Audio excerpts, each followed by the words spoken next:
Pessoal, então nossa aula de hoje é sobre embriaguez e culpabilidade, né? Vamos ver como é que o nosso código pune essas situações de embriaguez. Então, eu vou colocar a tela de aula para vocês acompanharem melhor. Lembrando que nós estamos estudando a culpabilidade e dentro da culpabilidade o seu primeiro elemento, que é a imputabilidade. Então, vamos ver as situações em que é possível se imputar penalidade ao ébrio que comete um delito. Então, vou colocar aí a tela de aula para vocês acompanharem melhor, ok?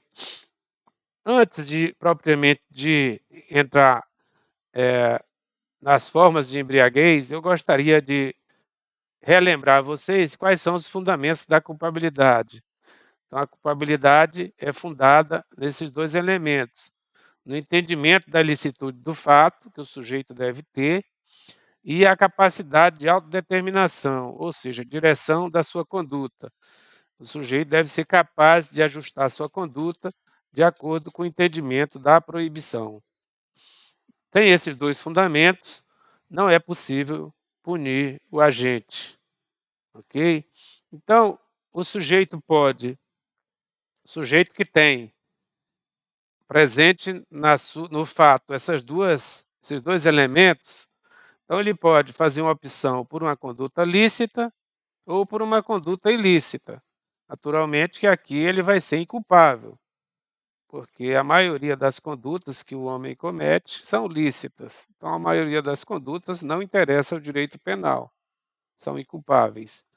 Mas algumas condutas são ilícitas, então o sujeito é culpável, se ele é detentor desses dois elementos. Ele tem entendimento da ilicitude do fato e é capaz de autodeterminar-se de acordo com esse entendimento.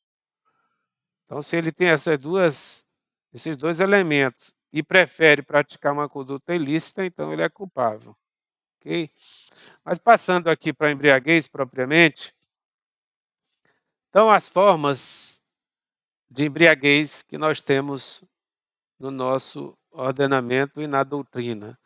A embriaguez proveniente de caso fortuito, a embriaguez proveniente de força maior, né? A embriaguez voluntária, a embriaguez culposa, a embriaguez pré-ordenada e a embriaguez patológica, né? Que é aquela que já se constitui em uma doença, né? A chamada embriaguez mórbida também.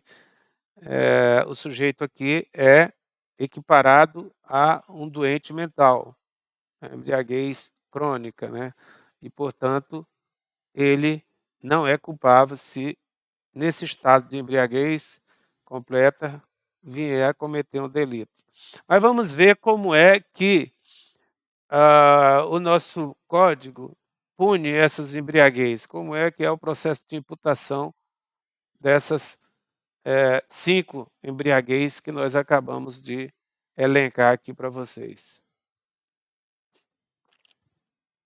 Então, no caso da embriaguez, ela pode ser completa, aquela que o sujeito está totalmente ébrio, não tem mais discernimento, não possui mais a capacidade de entendimento da ilicitude do fato e nem de autodeterminar-se de acordo com esse entendimento, e a embriaguez incompleta, que o sujeito perde um pouco da capacidade de entendimento do fato, mas ainda permanece uma parte residual, né? Portanto, ele ainda tem capacidade de ajustar sua conduta de acordo com o entendimento da ilicitude. Então, nós vamos ter a embriaguez completa e a embriaguez incompleta. Vamos começar aqui o estudo pela embriaguez completa. Como é que é o processo de imputação penal? Então, ela pode ser uma embriaguez decorrente de caso fortuito ou força maior, a embriaguez completa, como ela pode ser decorrente de uma embriaguez voluntária ou culposa. Tá? Então vamos ver o que é uma embriaguez que se caracteriza pelo caso fortuito. É aquela que o agente se depara com um fato imprevisível. Por exemplo, o sujeito vai a uma festa Imagina que a bebida que estão lhe servindo é sem álcool, quando na verdade continha álcool, e a pessoa ficou completamente ébrio. Então seria um caso fortuito. A força maior é a coação, quando o sujeito é obrigado a ingerir álcool até ficar completamente embriagado. Nessas duas hipóteses aqui, do caso fortuito e da força maior, exclui a imputabilidade. Não há punição. Exclui a culpabilidade e isenta de pena. Exclui a pena, porque a embriaguez foi completa e não concorreu para essa embriaguez o agente. Já a embriaguez voluntária é aquela que o sujeito quer se embriagar. O sujeito bebe a bebida alcoólica porque quer ficar bêbado. É a chamada embriaguez dolosa. E a culposa é quando o sujeito ingere o álcool sem tomar os cuidados necessários. E aí ingere álcool demais e também fica ébrio. É a chamada embriaguez por imprudência. Essa hipótese aqui não vai excluir a punição, não vai excluir a imputabilidade, né? Nem, por sua vez, a culpabilidade, portanto, não exclui a pena. Somente a embriaguez a embriaguez completa, decorrente de caso fortuito ou força maior. Nós temos também a embriaguez incompleta. E aí nós vamos ter a mesma situação, a do caso fortuito ou força maior e a voluntária ou culposa. Nessas duas hipóteses, nenhuma delas exclui a imputabilidade. Essa aqui apenas diminui. A que decorre, a embriaguez é incompleta e decorre do caso fortuito ou força maior. Diminui a imputabilidade. Portanto, diminui a culpabilidade, diminui a pena, de acordo com o artigo 28, 2 do Código Penal. Né? E a embriaguez voluntária, a embriaguez incompleta voluntária, aqui não exclui a imputabilidade. Ok? Então, a embriaguez voluntária ou culposa, se for incompleta, não exclui a inculpabilidade. Se for completa, também não exclui. É a mesma situação. Tanto faz estar completamente ébrio como relativamente ébrio. O sujeito vai responder pelo crime que cometer, se eventualmente vier a realizar uma ação delituosa. A embriaguez, se for do caso fortuito, diminui, já falei para vocês. Eu gostaria de chamar a atenção para vocês que nós temos ainda uma outra embriaguez, que é a chamada embriaguez pré-ordenada. Portanto, não é embriaguez decorrente de caso fortuito nem força maior, nem voluntária ou culposa, mas é a embriaguez pré-ordenada. O que é essa embriaguez?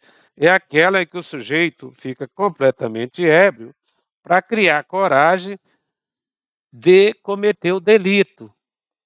Esta embriaguez aqui, além de ser punida normalmente, ainda a pena é agravada, de acordo com o artigo 61, 2, 3. Então ainda concorre aqui uma agravante.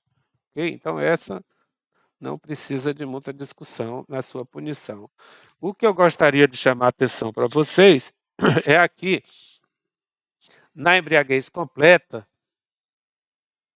do agente B, que se embriagou ou de forma voluntária ou culposa. Então, esse sujeito, quando cometeu o delito, ele é totalmente inimputável.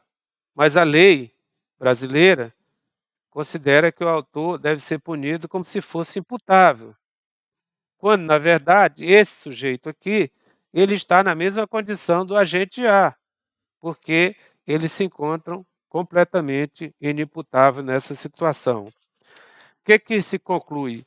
Que a embriaguez voluntária ou culposa completa, pelo nosso sistema, é um caso de responsabilidade penal objetiva, o que é algo repudiável, né, pela moderna doutrina penal.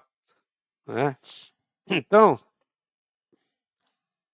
a punição nessa hipótese não ocorre com fundamento nos elementos da culpabilidade, mas ela ocorre por uma decisão de política criminal, que pretende prevenir o crime ou o consumo de álcool. Então se pune por uma decisão de política criminal. Porque esse sujeito aqui, por ele estar completamente ébrio, ele não possui nenhum dos elementos da culpabilidade. Ele não tem entendimento da ilicitude do fato e nem é capaz de autodeterminar-se de acordo com esse entendimento. Então ele não possui nenhum desses elementos, mas mesmo assim ele é punido pelo nosso sistema. Então por isso que eu falei para vocês que é um caso de responsabilidade objetiva, né, porque o que fundamenta a punição não é a culpa. E no direito moderno, o agente só pode ser punido se ele incorreu em culpa. Não há pena sem culpa, ou não deveria haver pena sem culpabilidade, né. Muito bem. Alguém poderia me perguntar de vocês: "Professor, mas o Código Penal nosso não adotou a teoria do ácido libera em causa em relação à embriaguez voluntária ou culposa?" Eu diria que não. A teoria do ácido libera em causa foi adotada em relação a esta aqui, a embriaguez pré-ordenada. Essa sim, o nosso código adotou. Vamos ver aqui o que é essa teoria então, do ácido libera em causa. Se fosse traduzido livremente, seria ação livre na origem, né, do latim. Então o que acontece? Essa teoria diz o seguinte, que há 2 momentos. Há um primeiro momento, um primeiro fato, em que o sujeito ingere álcool, e portanto aqui ele é culpável, porque ele tem entendimento e autodeterminação. E existe um segundo momento que o sujeito efetivamente comete o delito, o momento do delito, esse segundo fato, o segundo momento. Aqui o sujeito já está numa condição de inimputável, já está completamente ébrio e, portanto, não tem entendimento nem autodeterminação. Mas o que a doutrina diz? Que a teoria do ácido libera em causa deve considerar o momento em que o sujeito começou a ingerir álcool e não o momento do delito. Então, o momento em que ocorreu o início do processo causal, essa teoria regride no tempo e diz que deve-se considerar o primeiro fato e não o segundo, onde ocorreu o delito. Então, o início da execução, o início do processo causal deve retroagir do momento do delito ao momento em que o sujeito era imputável, momento em que o sujeito começou a ingerir o álcool. E que esta teoria do ácido libera em causa, ela é adotada para a embriaguez pré-ordenada. Esse é o entendimento do professor Juarez Tavares, professor do doutorado da UERJ, procurador da República. Certamente é o maior penalista vivo, né, em atividade, né. Então, o professor Juarez Tavares ministra aula não só no Brasil, mas também em algumas universidades da Alemanha, né, fez doutorado lá e lá ministra aula ainda até hoje. Então, o que a doutrina fez para resolver esse problema da imputabilidade da embriaguez completa? Ela desenvolveu 2 modelos, o modelo do tipo, que é esse que eu acabei de falar para vocês, que considera como extensão do tipo o momento em que o autor se coloca na posição de inimputável, por exemplo, no momento que ingere o álcool. Nesse momento, considera-se o início da execução do crime, início do processo causal. Falei para vocês, o início do processo causal regride até o momento do primeiro fato e não se considera o segundo, o momento do segundo, mas o momento do primeiro. Então, esse modelo do tipo aplica-se na embriaguez pré-ordenada, né, é uma hipótese em que o agente faz dele mesmo o instrumento do crime, né, uma espécie de autoria imediata, né. O segundo modelo é que vem explicar a embriaguez dolosa ou culposa, a embriaguez voluntária ou culposa. A punibilidade ocorre por uma questão de política criminal, não fundada nos elementos da culpabilidade, né. orientada pelos fins preventivos da pena, ok? A pena tem o fim de prevenir o cometimento de novos crimes e também, talvez, até o consumo do álcool, né. Aplica-se na embriaguez, eh, voluntária ou culposa, ou dolosa ou culposa. Então esse é o segundo modelo que explica a punibilidade no nosso sistema jurídico da embriaguez voluntária ou culposa. O professor César Roberto Bittencourt considera esses 2 critérios para a punição da embriaguez dolosa ou culposa. Se o primeiro fato for culposo, a punição deve ser culposa, ou seja, se o sujeito ingeriu álcool culposamente, a punição do delito que ele cometeu no segundo momento seria uma punição culposa. Se o primeiro fato for doloso, o sujeito se embriagou porque quis se embriagar, simplesmente, e depois eventualmente cometeu um delito, a punição deve ser dolosa, né. Mas, segundo o professor Juarez Tavares e também o professor Roberto Bittencourt, a punição dolosa não deve ser automática, mesmo nessa hipótese aqui. Necessário analisar o fato concreto, né, porque mesmo o sujeito tenha se embriagado porque quis se embriagar, vamos imaginar que ele vai dirigindo com a velocidade adequada para o local, de acordo com as normas de trânsito. Mas, eventualmente, ele não viu a placa de preferencial e avançou. E aí causa um acidente, né, levando a lesão corporal em outra pessoa. O que que ocorre? Essa hipótese deveria ser punido por culpa, por crime culposo, por lesão culposa, e não por lesão dolosa, embora ele tenha, se embriagado porque queria realmente se embriagar naquele dia. Talvez estivesse comemorando algum fato e queria se embriagar, né. Mas as circunstâncias do fato concreto demonstram que não houve, né, dolo naquela conduta. A posição da jurisprudência brasileira e do Código Penal. Pune o sujeito pelo elemento subjetivo do segundo fato. Então, a a jurisprudência brasileira e o Código Penal não adota esse critério definido aqui pelo professor César Roberto Bittencourt, um grande jurista brasileiro, diga-se de passagem. Então, é um dos melhores também. Então, o que que se conclui? É que a jurisprudência brasileira e o Código Penal não consideram o elemento subjetivo, do primeiro fato, né, ele considera só o segundo fato e pronto. É como se o sujeito não tivesse ingerido nem um pouco de álcool. Tá, aqui eu fiz algumas considerações do professor Juarez, etcétera, né, para se vocês quiserem dar uma olhada depois, dá uma olhada. O fato é que